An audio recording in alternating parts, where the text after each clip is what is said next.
আমি একটা অপরাধী। হেই, ও কার লোক? অ্যাক্টিংটা ছেড়ে দিয়ে শুটিংটা কর আর একবার। হ্যাঁ হ্যাঁ, আমি একটা অপরাধী। দূর মরে যা, লাইটটা চোখ দিয়ে মারছু রে। তোর মারাকে হাসলি রে? তুই হাসলি? তুই?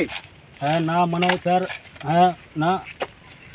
তুই যে হাসলি, তুই ক্যামেরার সামনে রোলটা করে দেখাতে পারবি? হ্যাঁ পারবো স্যার, আপনি যদি বলেন। হ্যাঁ তাহলে করে দেখাও। হ্যাঁ হ্যাঁ, আমি একটা অপরাধী। এই সমাজে একটাই অপরাধ আমার, এই সমাজে আমি একজন গাঁজা পাইকার। অপরাধ আমার একটা, যে সমাজে আমি ব্ল্যাকে গাঁজা বিক্রি করি। হ্যাঁ, আমি ব্ল্যাকে গাঁজা বিক্রি করতে পারি, কিন্তু আমি কোনোদিনও গাঁজা খাই না। একটা কথা সত্যি যে আল্লাহ কসম, যে গাঁজা খেলে আমার প্রচুর গ্যাস হয়।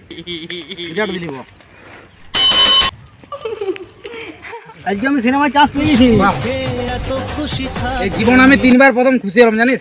বাহ, একবার প্রথম হয়েছিলাম যখন আমার বোকা ছাগলটা বিয়েছিল, আর দ্বিতীয় সেই ভাদ্র মাসে ভাদরা কুকুর দেখে, আর এই তৃতীয় তুই চান্সটা পেলি সেটা দেখে।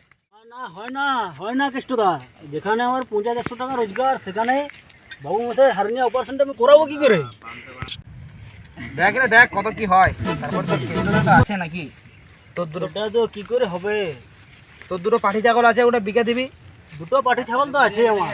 তারপরে তোর কেষ্টটা আছে না, তোর বৌদির বর্পণের যে রেডিওটা পেয়েছিলাম না, ওটাও বিকে দেবো, কোনো চাপের কিছু নাই। তাতে করে কি আর হয় কেষ্টদা? হবে হবে, তুই শুরু কর, কাজটা শুরু কর, তাছাড়া হবে না। আমার বিয়ার একটা ভাঙা সাইকেল ছিল, ভাঙড়ি লিজে দেখি কোটা টাকা পাই। দেখ যা আছে সমস্ত কিছু বিকে হলেও তোর বাবু মশাইয়ের অপারেশনটা আগে। দেখা যাক কি হয়, ঠাকুর উপরওয়ালা কি করে।